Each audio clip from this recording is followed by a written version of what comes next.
Policy पे भी बात करते हैं। जी शकील साहब आप। जी मैं शरह सूद पे बात करूंगा क्योंकि जाहिर सी बात है कि इसका इम्पैक्ट सारा नीचे ही आता है।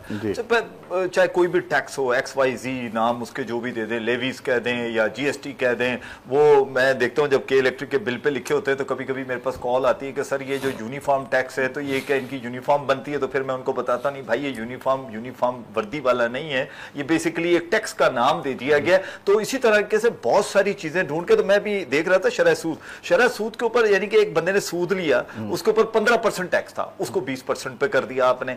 मकसद कहने का पता क्या, बेसिकली वजीर खजाना साहब जो है ना, गोरख धंधा है ना जो ये फिगर का, लफ्जों का और इसका, वो ये गोरख धंधा चला रहे हैं। अब आप मुझे बताएं कि इस वक्त ये लोग बैठे हुए हैं दोनों मौजूद सही, ये बिजनेस कम्युनिटी से लोग हैं, ये कितने इस वक्त जले हुए हैं, इनके साथ हालत क्या है कि इन्हें ये नहीं समझ आ रही कि जो अगला साल शुरू होना है 1 जुलाई से, क्या हम ये बिजनेस को आगे कंटिन्यू कर पाएंगे?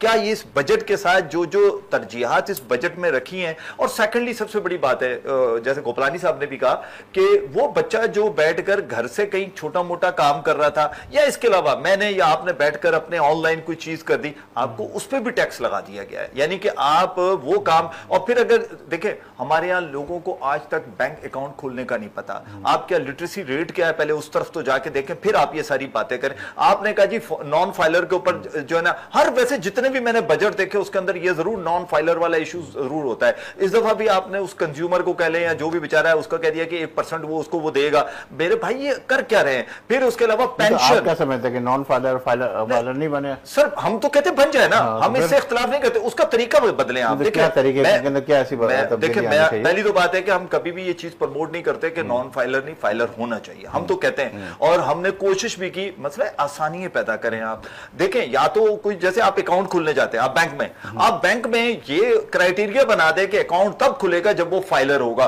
और वहीं बिठाकर उसको फाइलर बना दिया जाए, ताकि कम से कम उसको तो पता ही नहीं ना कि मैंने फाइलर कैसे बनना है। अब वो बेचारा किसी वकील को ढूंढता है, वो परेशान है, उसको पता चलता है कि यार मेरे तो पैसे कट गए। बैंक मैनेजर ये वाले काम भी शुरू कर दे। सर अगर बैंक ये काम करेगा तो उसका बिजनेस बढ़ेगा, उसके पास कस्टमर बढ़ेगा, उसके पास लोग ज्यादा जाएंगे, और लोगों को ये पता चलेगा कि जनाब ये बैंक है जो मुझे फाइलर भी करके देता है और साथ साथ मेरा अकाउंट भी खोलता है। तो आप सोचे ना, उसका तो बिजनेस बढ़ गया। अभी जब वो इतनी बातें करके वो जाके बस्ते लेकर वो लोगों के दफ्तरों में जाता है, तो बेहतर नहीं कि वो इस तरह से अगर एक कंज्यूमर को प्रमोट कर दे तो वो उसी का कंज्यूमर बढ़ेगा ना, इसमें क्या खराबी है? और इस बजट में जिस तरीके से आगे देखें बहुत सारी चीजें क्लियर होनी है, अभी नहीं हुई है। अभी तो हम सिर्फ तकरीर को लेकर बैठे हुए, उस तकरीर नहीं हमारी जो है ना अंदर की तकदीर को ऐसा बेकार दिया है, हमें समझ नहीं आ रहा। देखिए शकील साहब आप बिल्कुल सही कह रहे हैं, जैसे बकौल आपके कि मैं अभी नमाज के अंदर ही जा रहा था और सोलर के रेट 18% बने, लोग कर लिया उसने, नहीं तो स्टॉक करना शुरू हो गया, लेकिन अभी तो आई भी नहीं है बाहर सारी चीजें, और लेकिन लोगों ने 18% क्या पता, ये भी तो हो सकता है अल्लाह खुदा करे कि उनके दिल में आए तो और 18% कम कर दें, तो फिर उसको स्टॉक करने वाले को, जैसे अंडे वालों के साथ इस दफा हुआ सर्दियों में, उन्होंने कहा,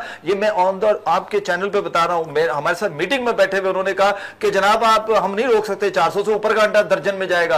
अल्लाह को नहीं पसंद होती ऐसी बातें जो आप कर देते हो। क्या हुआ, आपका अंडा खराब हो गया ना, आप चूजा बना पाए क्योंकि आपने अंडे को स्टॉक किया, वो खराब हुआ, आप अंडा मिन्नतें करके आपने 200 रुपए 150 रुपए डजन सेल किया सर्दियों में, अब आकर आप उसकी कसर पूरी कर रहे हो। तो कहने का मकसद है कि बिजनेस को अगर कारोबार को प्रॉपरली किया जाए, ईमानदारी से किया जाए, तो अल्लाह रब्बुल करीम उसमें बरकत डाल देता है।